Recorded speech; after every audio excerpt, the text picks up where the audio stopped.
Well, hi, my name's Gary. This is my wife, Judy, and we're the Combs. And we just wanted to kind of share a story that we've had, some struggles that we've had in our lives, and, we'll see what happens from there.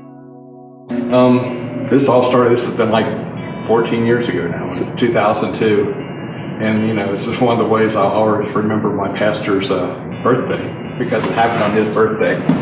It was April the 26th, and I'd gone to work that day, and I came home, and we'd just gotten a new lawnmower not too long before that. So I was trying to be a good guy and take good care of the stuff that we'd gotten. That the owner's manual says change the oil after so many hours. So that was my project for the day. And I started to change the oil, and I realized I didn't have an oil filter wrench. So I'll run up to the store and buy one, and that's when my whole life pretty much changed that day. My car was blocked in the driveway, so I took my son's car, which was a little Dodge Neon. It had been lowered, it was raring to go. So I started up the road to the store to pick up the oil filter, and just as I was coming to this curve, which is really weird, this curve that this happened on, my dad had been in a car wreck in the same curve many years before that. I thought, wow, he didn't get hurt nearly as bad as I ended up getting hurt. But to stop and think back on that afterwards, it was kind of weird. But I saw this car coming towards me, and he come around the curve, and he was flying. And I was able to slow down enough to, I didn't know how fast I was going at the time, but afterwards I found out from the police investigation stuff that I was doing about maybe 8 miles an hour. So I saw him coming, and I knew I was going to get plastered.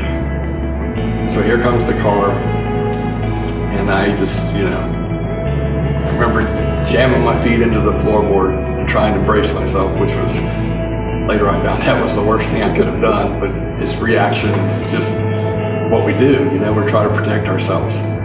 So as I sat there, and the impact started, and I felt the car starting to fold around me. I remember throwing my arm up like this because the windshield pillar was coming towards me. I just remember saying, "Help me, Jesus."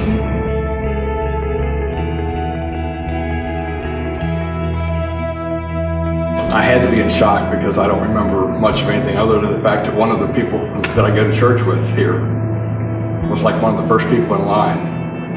Right behind the accident, he came up and he was talking to me, and I was coherent enough still to be able to give Judy's telephone number and the number here at school and all this stuff.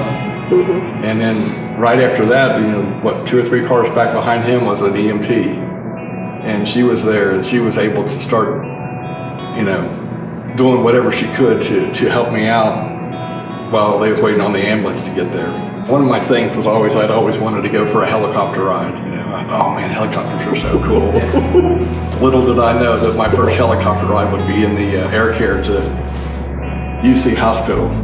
But I remember, once they got me out of the car, it took they said a half an hour, 45 minutes to get me out of the car. And, things were pretty torn up. But once they got me out of the car, I remember hearing the helicopter rotor starting up. And that was about all I remember for the next 2 weeks.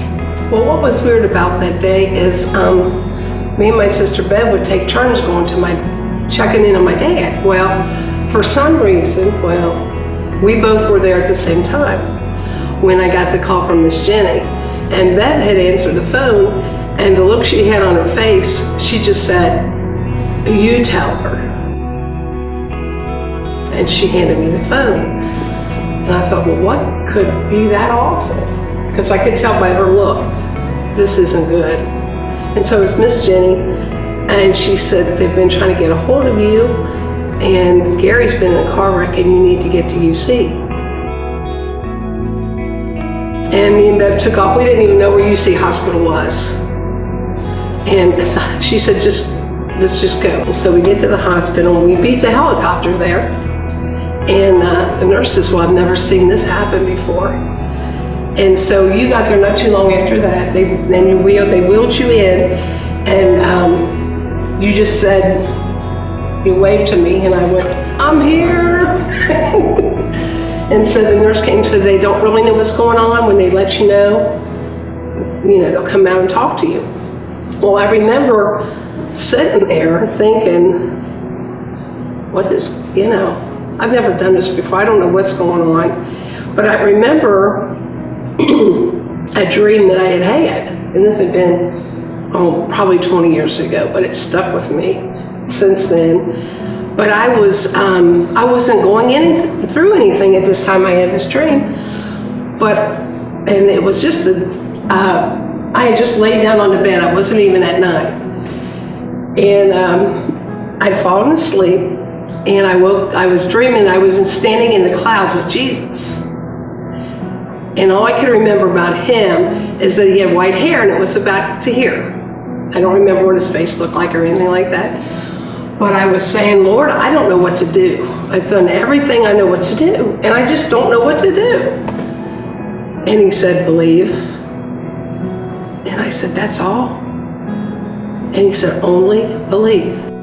And that dream came to my mind like that, and I said, he's going to be fine. He's going to be okay.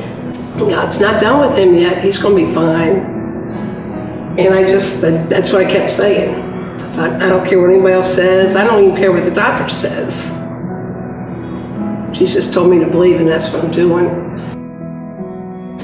But through all that, I just said, I know it's going to be okay. It's going to be okay. And I had a peace that, when I went home, I went to sleep. I didn't sit there thinking, oh my gosh, I went to bed. Is this going to happen? What's that? I just went to sleep. And not once did I freak out, say, oh my gosh. I said, nope, we got this. And you weren't there. I couldn't talk to anybody. So, okay, God, it's me and you. Let's just do it. That's all there is, me and you. Through the faith that God gave her, and God's given her a gift of faith. Yeah. And she's, some people can believe for stuff a lot easier than other people. Yeah. And God's given her that gift. But, just through that, and, I thought, well, what am I going to do? And, maybe this will touch somebody's life, no matter what you're going through. No matter how horrible it seems, that God's got a plan, and God's got an outcome for you that's going to be better than what you thought it was going to be. I'm not healed all the way yet, but I'm not done either. I love this man. That's all. That's all I wanted to put that on there. Gotta get it in writing, right? Gotta get it. Yeah.